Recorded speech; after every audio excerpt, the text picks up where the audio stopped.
Hi everybody, welcome to the Tournament Center. I'm Brian David Marshall. I'm here with Conley Woods. We've got one round to go in Pro Tour Honolulu, and it looks pretty good that Conley's going to be in the top 8. We're here doing a deck tech with him on his 5-color aggro deck.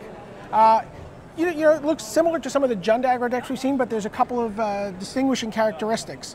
So why don't you walk us through the deck, Conley? Yeah, the main difference between the Jund decks, we were able to add blue, which got us Rhox War Monk, Jenara, and Sedraxis Specter. There were some Jund Splash Blue and then Jund Splash White. We kind of got the best of both worlds there. So it's an Ancient Ziggurat based deck. Our mana base relies on Ancient Ziggurat pretty heavily. Exotic Orchard in this format usually makes 3 colors. You can almost always count on it for green, which is awesome. But 5 colors is not too uncommon. We have 11 comes into play tap lands.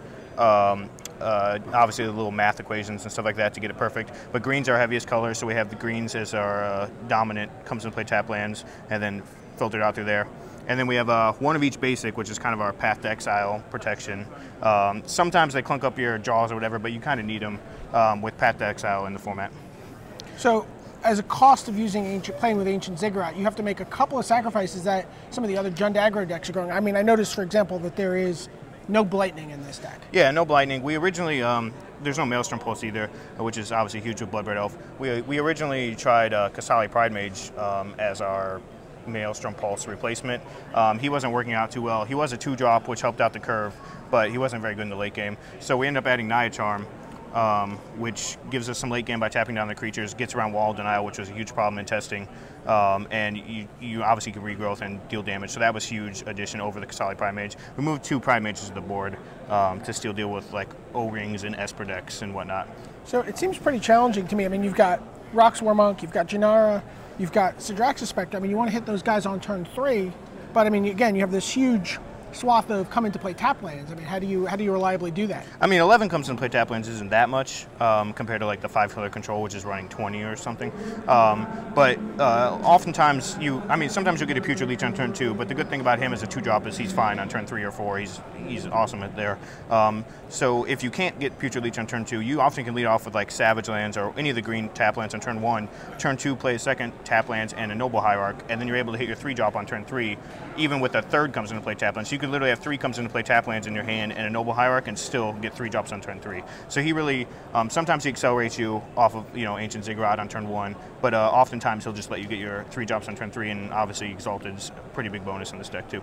Sure, why don't you walk us through the sideboard choices? Okay, we have Celestial Purge because last minute we decided that Jund was going to be the powerhouse. We were everything was Jund, the Moto top 8s, everything. So we decided to go with 4 Purges. They're also easiest on the mana base because a single white's not that hard to get. Obviously you can't cast them off Ancient Ziggurat, but that's it. Pridemages, we had Vithian Renegades in that slot, and it probably would have ended up better. But he comes in against O-Ring, and he's a 2-drop, so that's why we tried him out. Battlegrace Angel lets you win the creature-on-creature wars. You start getting in through the air. I brought him in against like the green-white Thornling decks, and 10, 15-point life swings you're able to get there. Anathemancer we had as a 4 of against 5-color control, but with a lot of them switching to Armillary Spheres, we decided that that many basics, you didn't want too many of them in case you ran into that deck. So we went with 2, and it was actually pretty good against Jund. Basically, the rule of thumb was after game 1, if they have more non-basics in play than basics, you bring them in. That was the rule. He dealt with Planeswalkers pretty good too. Realm Razer again for the 5-color matchup. I caught some people off guard. I caught Zach Hill actually with nothing in play, and me and Sedraxis Specter and a Realm Razer, and it was a pretty big blowout. And then Hindering Light's also coming against 5-color. Stop Cruel Ultimatum, spot removal, because if you're able to get 2 or 3 guys a stick, you usually can win. So you just want to keep them alive as long as possible. Okay, so now you're pretty close. You're pretty close to the top 8. You're a constructed specialist. Rogue deck designer. You write about rogue decks. Yeah, I do. And you qualified for this tournament playing Extended Geddon. If you remember, I interviewed Conley in my column. So you got to be a little nervous going into a top 8 that is going to be limited.